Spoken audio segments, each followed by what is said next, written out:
Hello दोस्तों, कैसे हो आप लोग? तो आओ आज मैं आपको एक ऐसी कहानी सुनाता हूँ जिसे सुनते ही रोंगटे खड़े हो जाए। ये कहानी उत्तराखंड के हथौड़ा नामक गांव की है, जो रहस्यों और भूतिया कहानियों के लिए मशहूर है। गांव के बीच से निकलती है एक रहस्यमयी पगडंडी जो घने जंगल में कहीं गुम हो जाती है, और जिसने भी इस पगडंडी पर कदम रखा वो कभी लौटकर नहीं आता। लोग कहते हैं उस रास्ते पर अजीब साए घूमते हैं और वहां कोई भयानक राज छिपा है। लेकिन कहानी तब रोमांचक हो जाती है जब सावित्री को एक सपना आता है, एक ऐसा सपना जो इस डरावने रास्ते पर जाने के लिए मजबूर कर देता है। क्या सावित्री इस खौफनाक रहस्य से पर्दा उठा पाएगी या फिर वो भी इस पगडंडी का हिस्सा बन जाएगी? चलिए अब आगे बढ़ते हैं और जानते हैं इस दिल दहला देने वाली दास्तान को। छोटे से गांव में रहती थी।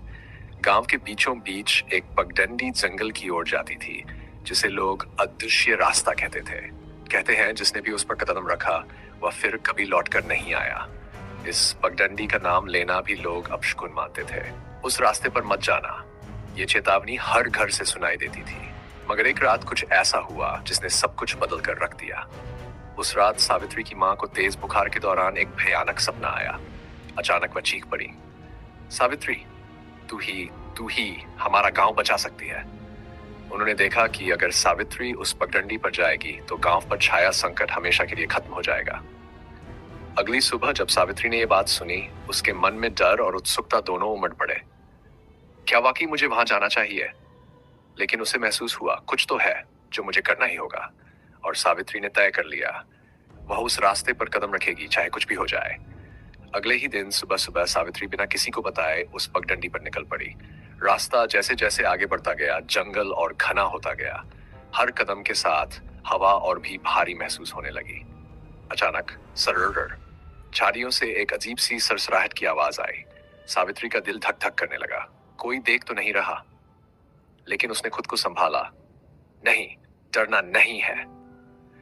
तभी उसके पीछे से किसी के चलने की आहट सुनाई दी। सावित्री झट से पलटी, पर वहां कोई नहीं था। आगे चलते चलते सावित्री को एक पुरानी झोंपड़ी दिखाई दी।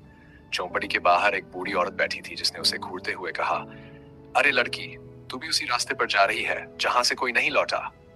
अच्छा सुन, आगे जो दिखेगा वो वैसा नहीं होगा जैसा लगता है। लेकिन सावित्री ने मन ही मन कहा, कोई मुझे रोक नहीं सकता, और वह आगे बढ़ती चली गई। कुछ देर बाद पगडंडी खत्म हो गई और सावित्री ने जो देखा उससे उसके रोंगटे खड़े हो गए। वहां एक विशाल कुआं था जिसके चारों ओर धुंधले साए मंडरा रहे थे। वे साए धीरे धीरे फुसफुसा रहे थे। आखिर कोई आया तो सही। एक साया आगे बढ़ा और बोला, अगर तुम इस कुएं का पानी गांव के पीपल के पेड़ पर डाल दोगी तो हमारा श्राप हमेशा के लिए खत्म हो जाएगा। सावित्री ने बिना डरे कुएं से पानी भरा और पूरे आत्मविश्वास के साथ गांव की ओर दौड़ पड़ी। गांव पहुंचते ही उसने पीपल के पेड़ पर पानी डाल दिया। अचानक हुश, तेज हवाएं चलने लगीं और सारे साए धुएं में बदलकर हवा में विलीन हो गए। गांव के लोग ये चमत्कार देखकर दंग रह गए। सालों से जो डर और रहस्य गांव पर छाया था वह उसी पल खत्म हो गया था। लोगों ने खुशी में चिल्लाते हुए कहा, सावित्री ने हमें बचा लिया। सावित्री बहादुरी की कहानी पूरे गांव में फैल गई। लेकिन उस पगडंडी का असली रहस्य क्या था? यह रहस्य सिर्फ सावित्री के दिल में दफन रह गया, क्योंकि कुछ रहस्य सुलझाने के लिए नहीं बल्कि सिर्फ महसूस करने के लिए होते हैं।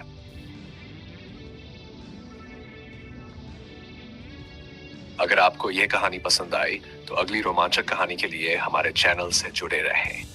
चैनल को सब्सक्राइब करना न भूलें ताकि अगली कहानी सबसे पहले आपके पास पहुंचे और आप एक नई यात्रा पर निकल सकें।